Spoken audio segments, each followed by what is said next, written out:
The difference between anxiety and spiritual attack. This is such an important topic to talk about because lately I've had so many people come to me feeling absolutely frazzled. They're sitting on my lounge or talking to me on the phone, wondering if they're losing their marbles or if something unseen is playing up. Growing up in the 70s with a mum like Kerry Colkin's Magic Shop Colkins, I quickly learned that our bodies and our spirits speak different languages. Sometimes they say the same thing, but for very different reasons. In my double life, half in the psychic world and half as an operational firefighter, I've had to learn the difference between a physical fight or flight response and a genuine energetic interference. If you're feeling on edge and you aren't sure why, let's look at the difference together, friend to friend. 1. What anxiety feels like. Anxiety is usually the mind running away with the circus. It's often rooted in the future or the past. The what ifs. Your brain is on a loop about your career, your bills, or what someone thought of you at dinner. Physical clues. You might feel a racing heart, sweaty palms, or a tight chest. It usually builds up over time or has a specific trigger you can point to. The solution.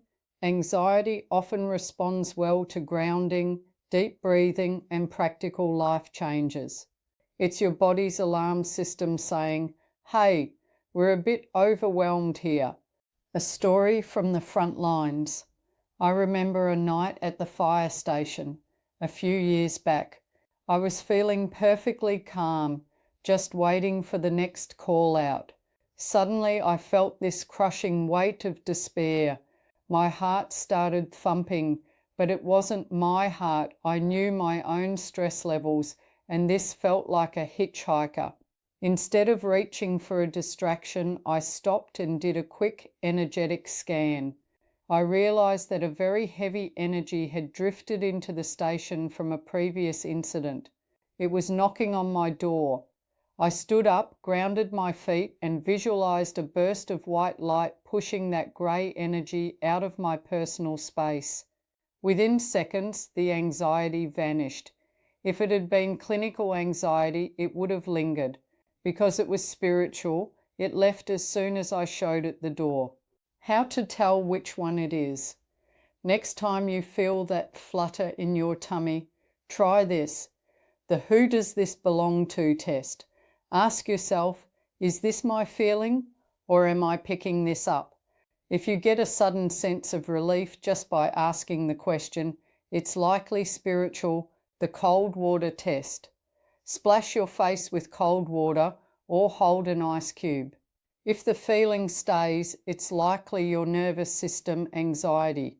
If it breaks the mood instantly, you've likely cleared a bit of energetic static. Positive thoughts and feelings. Anxiety hates logic and calm. Spiritual interference hates high vibrations. Put on some upbeat 70s music and dance. If the dread disappears, it was an attachment or interference. Integrity and your health. It's very important to remember that I'm a psychic guide, not a doctor. If you're feeling consistently anxious, always check in with a health professional first. There's no shame in looking after your physical health. But if the doctors say you're fit as a Mallee bull and you still feel haunted by moods that aren't yours, that's where my 7 generations of family wisdom come in. We can mop up the spiritual side so you can live with clarity and peace. Do you feel like you're fighting an invisible battle? If you've been feeling spooked or uncharacteristically anxious and you can't figure out why, let's have a yarn.